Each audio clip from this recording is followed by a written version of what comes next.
तुम्ही समजे जण कुठे होता? मी इथे एकटीच अडकले. तुझं ताई कुठे आहे? मी काय नाही केलं ताई. मी फक्त फुलं आणायला गेले होते. अंबा, अंबा शांत हो, शांत हो. मी आली आहे ना आता. आता तुला काही होणार नाही.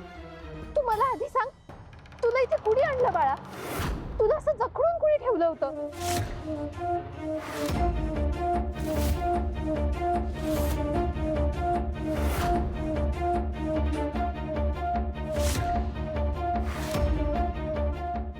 शुंभा,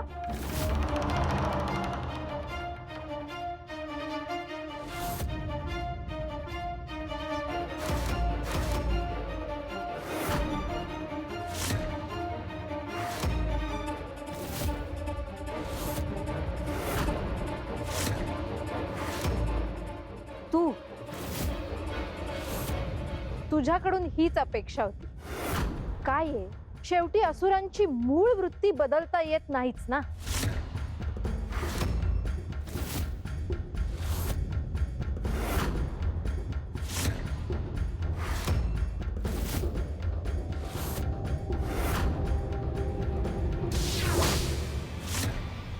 पद्मा, आता सगळं स्पष्ट होतंय मला.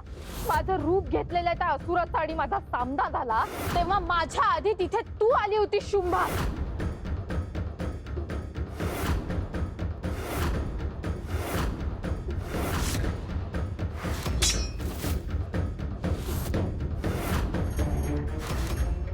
मला सप्त नद्यांचं पाणी आणायला सांगायची कल्पना सुद्धा तुझीच होती. हो,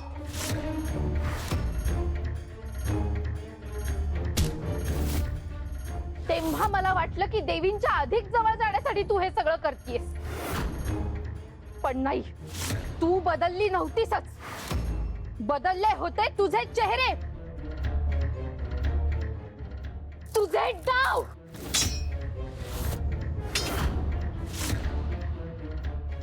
आणि तुझे मुखवटे.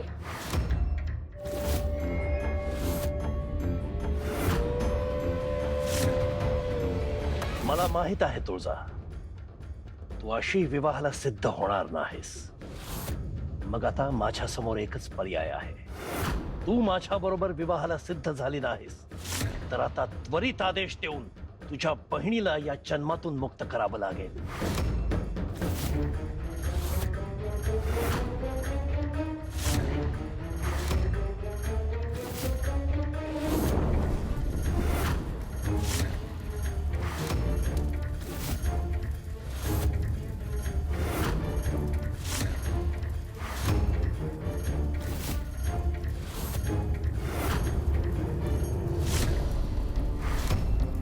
शुंभा,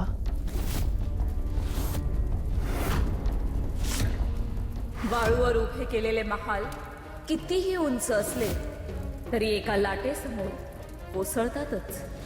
आणि तुमच्या डावाचं देखील तसंच झालं. बघ, स्वतःच्या डोळ्यानेच बघ. आमची पद्मा तुझ्या शुंभावर भारी पडते.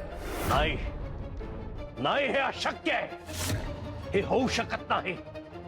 माझा शुंभावर पूर्ण विश्वास आहे.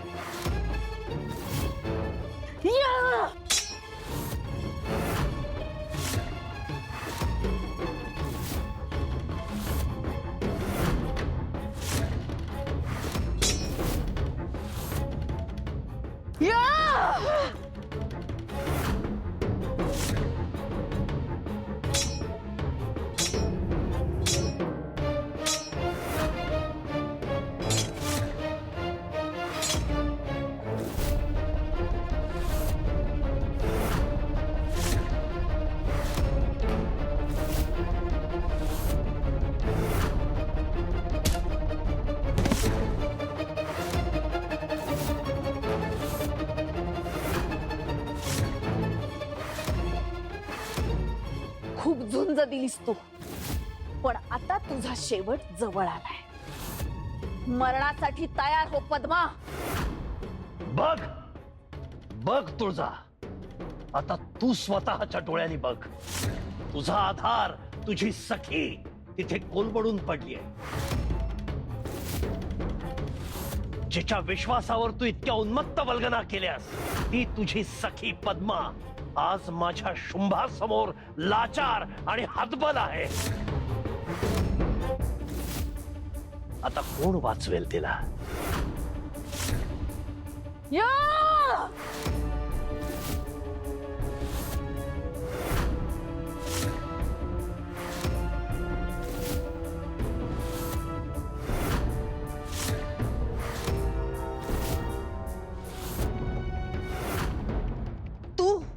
तू आमच्यावर वार करणार?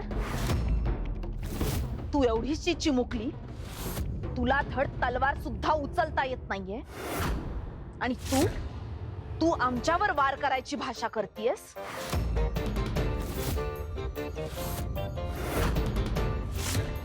तू मला हरवलंस असं वाटतंय तुला? नाही शुंभा, आज तुझाच खेळ संपलाय.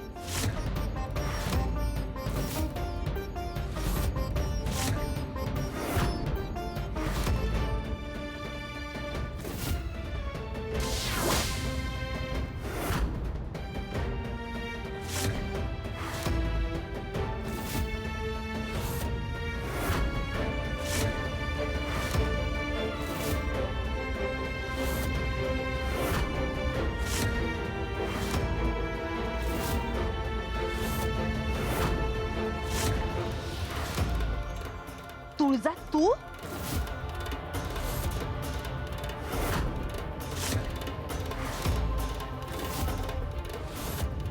हे कसं शक्य आहे? जर तू इथे आहेस तर असुर नरेशांच्या महालात कोण आहे?